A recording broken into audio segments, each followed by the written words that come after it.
ဝါတကားကြီးကစမ်းကြက်လိုက်တာဖို့တူရဒီတကားပေါက်ကရှင်းအောင်မြို့တော်ကိုရောက်နိုင်နေတကားပေါက်လိုက်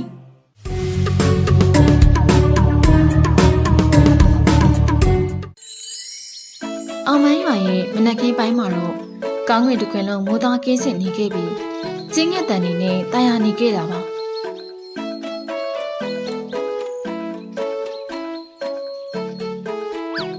ဖိုးတူတို့အိမ်လေးမှာတော့ဖိုးတူတယောက်အိမ်ရှိမှတပြက်စီးလိုက်ရင်နဲ့အလုံးရှုပ်နေခဲ့တယ်။သူ့ရဲ့၆တရနဲ့ကျွေလိုက်တာ။နေ့ရက်တိုင်းတပြက်စီးလိုက်လည်းမကုန်နိုင်ဘူး။အဲ့ဒီအချိန်မှာပဲသူတို့အိမ်သားကိုတပုတ်ပုတ်နဲ့ပြေးလာနေတဲ့ခြေတံကိုကြားလိုက်ရတာ။ဖိုးတူဟဲ့ဖိုးတူအလောတကြီးပြေးလာနေပြီးဖိုးတူကိုတကြောကြောအော်ခေါ်နေရဲ့သူကငပိတ်ရဲ့ပါ။ဟာငပိတ်အလောတကြီးနဲ့ဘာဖြစ်လာတော့ငပိတ်မောဖြစ်လို့မပြီးသေးခင်မှာသူတို့နာကိုတုတ်ပေါ်လေးမမောနဲ့ရောက်ချလာခဲ့တယ်။ဟာအမလီမော်တာဟုတ်ဗျာမင်းတို့နှစ်ယောက်ကအလောတကြီးနဲ့ဘာဖြစ်လာကြလဲဟာငါပြမင်းခဏအဲ့လိုပြောပြီးငပိန်ကသူ့ဘာမီအိတ်ကက်ထဲမှာထည့်လာတဲ့စာရေးတိတ်ကိုထုတ်ပြီးဖိုးထုကိုပေးလိုက်တယ်ဒါပါလေသိချင်းဖတ်သားကြည့်တော့ဖိုးထုရေအဲ့လိုနဲ့ဖိုးထုလည်းစာရေးကိုဖွင့်မှတ်လိုက်တယ်ဟမ်မင်းတို့ကဒီစာကိုဘယ်ကရှားလာခဲ့တာလဲငါတို့ရင်ချန်တကားမှာညှက်ထားတာကိုငါဒီမနေ့တွေးလိုက်တာဟာအောင်မန်းရွာကဖိုးထုတို့ဖေကတို့တွေအပြင်တခြားသူမရှိဘူးမလားပြီးတော့ငါ့ရင်ရှိမှလာထားသွားတာဆိုတော့ဒု့ဘွဲကိုပဲခေါ်တာပဲဖြစ်မှာဖိုးထုဟာ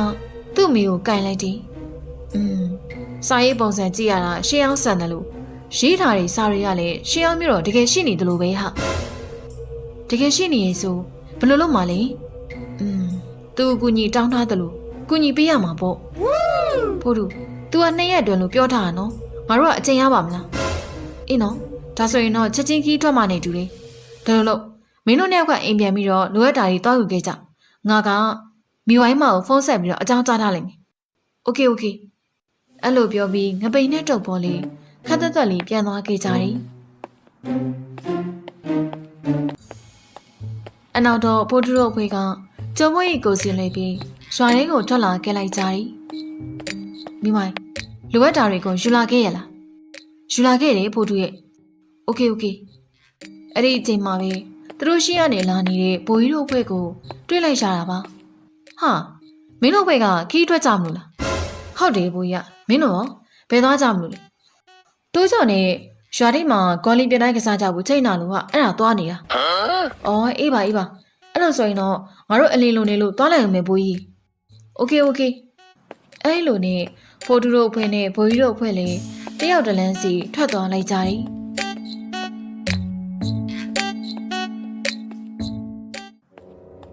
တနေ့ကုန်ခီးနှစ်လာကြပြီးနောက်တော့တောရီဒူတက်တဲ့တောကြီးလေးကိုရောက်လာခဲ့တာပါဖိုးထု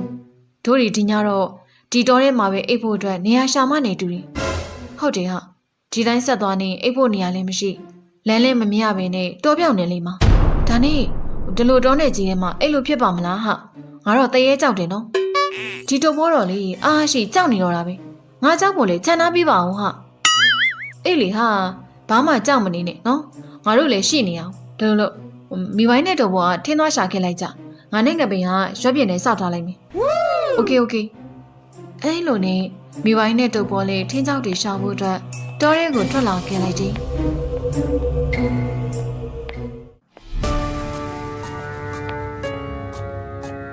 တော်ရဲ့တဏီယာနာရောက်မှာတော့မိဝိုင်းကဟမ်ဟိုမ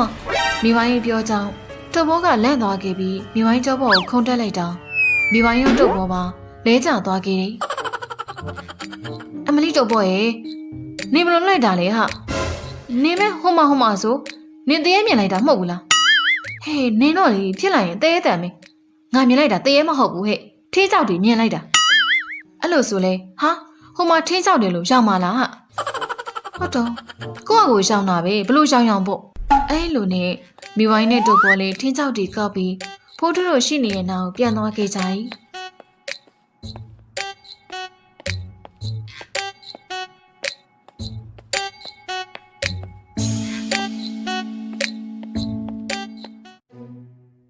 ဖိုးထုတို့ရှိနေတဲ့နာရောက်မှာတော့ဖိုးထုတို့ကရက်ပြည့်တဲ့စောက်ပြီးအစင်းသေးစောက်နေခဲ့ကြတာပါကဲထိစောက်တွေကောက်လာခဲ့ဗလားအဲ့လိုဆိုလေတို့တွေထင်းမိဖို့ပြီးအိမ်ကပါလာတဲ့ထမင်းစားကြတာပေါ့โอเคလေ လိုနဲ့ဖိုးထုတို့လေထမင်းဖိုးလိုက်ကြပြီးနောက်မှာညလေမှောင်လာခဲ့တာပါအကောင်လုံးမိဘုံပြီးမှထိုင်နေကြနေနဲ့တုတ်ဘောကကဲထမင်းစားကြမယ်ဟိစားမယ်တောက်မယ်ဟေးဆိုရင်တော့တုတ်ဘောတို့ကလေအရန်ကိုတက်ကြွနေရဲ့ကြက်ဖာကြီးလိုပဲမိဝိုင်းစကားကြောင့်အကောင်လုံးဟာဝိုင်းရှည်လိုက်ကြတယ်အေးပါငါ့ကိုဘယ်တည်းကပြောချင်နေမှမသိဘူးကဲပါစားကြရအောင်အဲနောက်တော့ဖိုးထုတို့လေထမင်းတုတ်တွေဖွင့်ပြီးတော့စားလိုက်ကြတော့တယ်အကောင်ထမင်းစားတော့ပြီးချိန်မှာမိဝိုင်းကဖိုးထုနင်တို့ရှာထားတဲ့စားကိုငါ့ကိုပြဆမ်းမအောင်ဟာအဲ့လိုနဲ့ဖိုးထုလေးသူ့ပေါင်းမိအိတ်ထဲမှာရှိနေတဲ့စားတစ်ဆောင်ကိုမိဝိုင်းမကိုပေးလိုက်တယ်မိဝိုင်းကစားကိုခြေစုံငါဆုံးဖတ်ကြည့်ပြီးဖိုးထုဒီစားထဲမှာရေးထားတဲ့အတိုင်းဆိုရှင်အောင်မြို့တော်မှာကြံနေခဲ့တဲ့သူကတင်နေလောက်ပြီဟာဟုတ်တယ်ငါလည်းအဲ့လိုတင်နေငါတင်တော့ဒီစားကိုရေးပြီးပို့လိုက်တဲ့သူကတရေဘွားနဲ့ဒီရှင်အောင်မြို့တော်ထဲမှာပိတ်မိနေရလို့ထင်တာပဲအဲ့ဒါဆိုတရေကိုတွားခဲ့ကြမလို့လားတွားခဲ့မယ်ဆိုတာတဲ့ငါကရှင်အောင်မြို့တော်ပိုစိတ်ဝင်စားတာဟာဖိုးထုအဲ့လိုပြောနေတော့တောက်ခွဲဦးတန်ခက်ဆူဆူကိုကြားလိုက်ရတော့တယ်တရေလာနေပြီတင်နေနောက်နေ့မနေ့ရောက်တော့ဖိုးထုတို့လည်းရှင်အောင်မြို့တော်ကိုခီးနဲ့လာခဲ့ကြတာပါတမနက်လုံးလမ်းလျှောက်လာခဲ့ရလို့ဗိုက်စာလိုက်တာငါရောပဲဟာငါမှရှိပါတယ်ဟာရေတောက်ကြမလားတော်ပါပြီဟာအဲ့ဒီအချိန်မှာပဲဖိုးထုဟာဟိုမှာတော်ထဲမှာရှိနေတဲ့အနီအောင်တကားတစ်ချက်ကိုတွေ့ကြလားဟုတ်သားပဲလာတို့တွေအဲ့ဒီတကားနာကိုသွားကြမယ်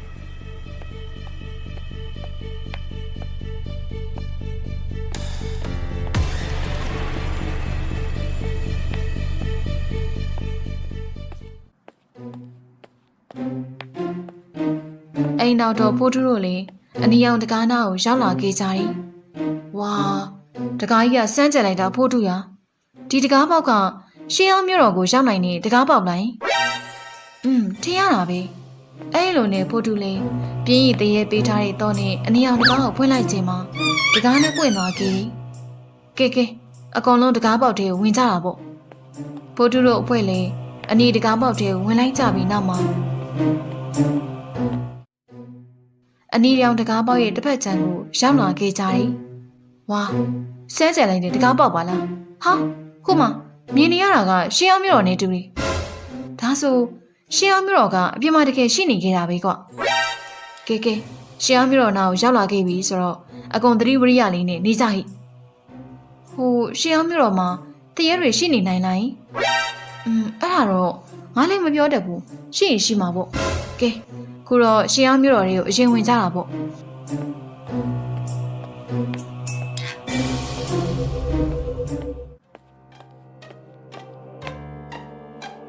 အိမ်နောက်တော့ဖိုးထုတို့လည်းရှင်းအောင်မြို့တော်တွေကိုဝင်လာခဲ့လိုက်ကြတယ်ပြို့ဖိုးထုတို့အဖွဲ့ကိုအကုန်လွတ်လိုက်တာရှိလားဗျဖိုးထုအဖွဲ့ရောက်ပါပြီအဲ့ဒီအချိန်မှာပဲသူတို့နောက်ကို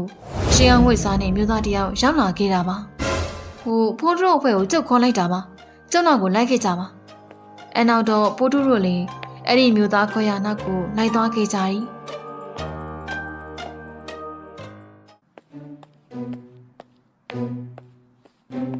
ရှေးအောင်မျိုးရဲ့အိမ်လိန်ကြီးရှေ့ရောက်မှာတော့အဲ့ဒီမျိုးသားက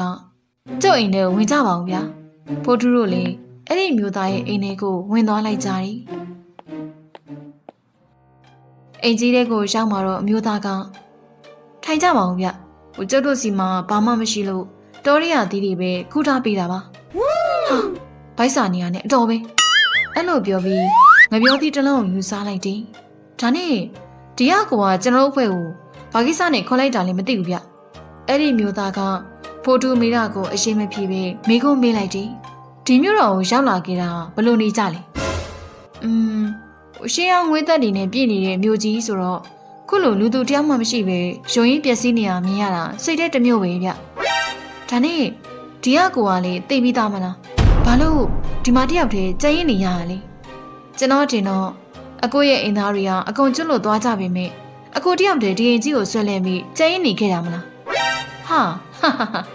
မင်းတို့ဖေကနာမည်ကြီးကလည်းမပြောနဲ့ကျုပ်ဘာမှမပြောရသေးခင်အရှင်ကြိုသိနေကြတာပဲကျုပ်ခေါ်လိုက်ရကြိုနဲ့ပါတယ်ဗျာဒါဆိုကျွန်တော်တို့ကအကိုကိုဘယ်လိုကူညီပေးရမှာလဲ အဲ့ဒီမျိုးသားကအတုတ်တတုတ်ကိုစပွဲကုံပေါ်တင်လိုက်ပြီးပြန့်ပြလိုက်တယ်။ဟာရွှေတွေပါလား။ဒီရွှေတွေကိုယူသွားပြီးကျုပ်အတွက်အမျှဝေပေးပါဦး။ကျန်တာတော့မင်းတို့ဘွေကကြိုက်တယ်လို့လုပ်လို့ရပါတယ်။ကျုပ်အစားကတော့ဒီရှင်အောင်မျိုးတော်မှာတယောက်တည်းကျင်းရင်ခဲ့တာကိုနှစ်သက်ပြီးမြစ်နှစ်ပေါင်းကြာလာတော့ကျုပ်ဒီဘဝကိုညှင်းငွေလာလို့ပါ။ကျုပ်ပြောသလိုလုပ်ပေးမယ်ဆိုရင်တော့ကျုပ်ရန်ကိုကျေးဇူးတင်မိမှာပါ။အဲ့ဒါတော့စိတ်ချပါ။ကျွန်တော်တို့ဒီဟာကိုပြောထားတဲ့အတိုင်းအကုန်လုပ်ပေးပါမယ်။ဖိုးတူအဲ့လိုပြောနေတော့အိမ်ထဲမှာမြူတွေကဖုံးလွှမ်းသွားခဲ့တယ်။ဟမ်ဘာမှမမြင်ရတော့ပါလား။